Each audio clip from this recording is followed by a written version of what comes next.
सब कुछ खत्म हो गया था, लेकिन 20 दिन बाद जो हुआ किसी ने नहीं सोचा। एक ऊंचे पहाड़ की चोटी पर बसे छोटे से गांव में बिरजू काका और 10 साल की पोती छुटकी रहती थी। बिरजू काका के गांव में एक छोटा सा सेब का बगीचा था।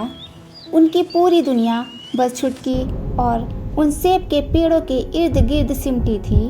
बिरजू काका के घुटनों में दर्द रहता था, लेकिन छुटकी बहुत फुर्तीली थी।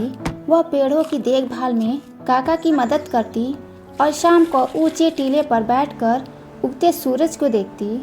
उनका सपना था कि इस साल सेब की अच्छी फसल होगी और वे छुटकी के लिए नई साइकिल और स्कूल का बस्ता खरीदेंगे। तभी एक रात मौसम ने करवट ली। आसमान में बिजली कड़कने लगी और ऐसी मूसलाधार बारिश हुई जैसी गांव वालों ने सालों से नहीं देखी। अचानक एक जोरदार धमाका हुआ। पहाड़ का एक हिस्सा खिसक गया। बिरजू काका का आधा बगीचा मलबे में दब गया और गांव को शहर से जोड़ने वाला एकमात्र रास्ता टूट गया। अगली सुबह जब बारिश रुकी तो मंजर खौफनाक था। काका का बगीचा तबाह हो चुका था। जो थोड़े बहुत सेब बचे थे, उन्हें शहर ले जाने का कोई रास्ता नहीं बचा। गांव वाले परेशान थे क्योंकि फसल सड़ने का डर था। रास्ता ठीक होने में हफ्तों लगने वाले थे। काका के घर में रखा अनाज खत्म होने लगा। वे टूटे हुए बगीचे में बैठकर आंसू बहा रहे थे। छुटकी ने काका का हाथ थामा और बोली, काका, हार मत मानिए, हम भूखे नहीं मरेंगे। तभी छुटकी ने देखा कि जो सेब मलबे से बचे थे वे धीरे धीरे खराब हो रहे।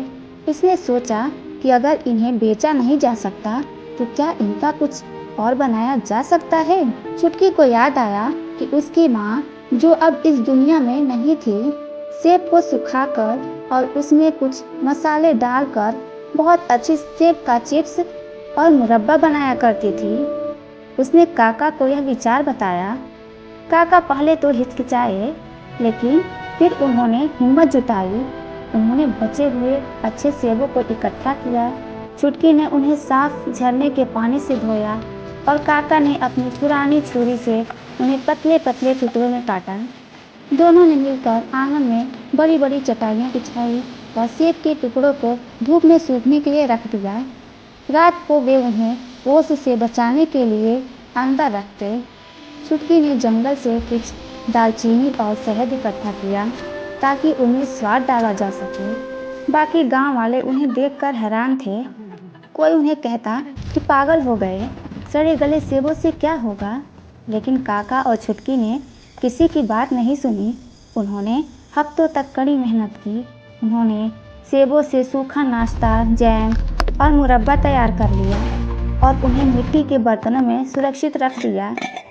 तकरीबन 10 दिन बाद जब रास्ता खुला तो शहर से कुछ अफसर और व्यापारी गांव का हाल जानने आए।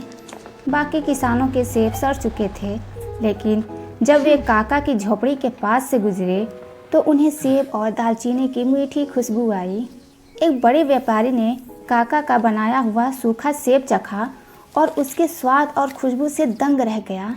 उसने कहा, ऐसा अनोखा ऑर्गेनिक स्वाद तो मैंने शहरों में भी नहीं देखा। उसने काका के पास मौजूद सारा सामान अच्छे दामों में खरीद लिया। काका की आंखों में खुशी के आंसू थे। उनके पास इतने पैसे आ गए थे कि वे न केवल अपना बगीचा ठीक कर सकते थे, बल्कि छुटकी के लिए साइकिल भी खरीद सकते थे। गांव वाले जो पहले हंस रहे थे, अब काका से यह हुनर सीखने आने लगे। धीरे धीरे बिरजू काका और छुटकी ने मिलकर गांव की महिलाओं को भी इस काम में जोड़ा।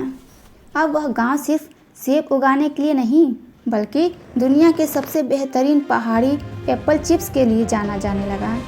मुसीबत कितनी भी बड़ी क्यों ना हो, अगर आप अपनी सोच को सकारात्मक रखें और मेहनत से पीछे ना हटें, तो तबाही के मलबे से भी सफलता का रास्ता निकाला जा सकता है।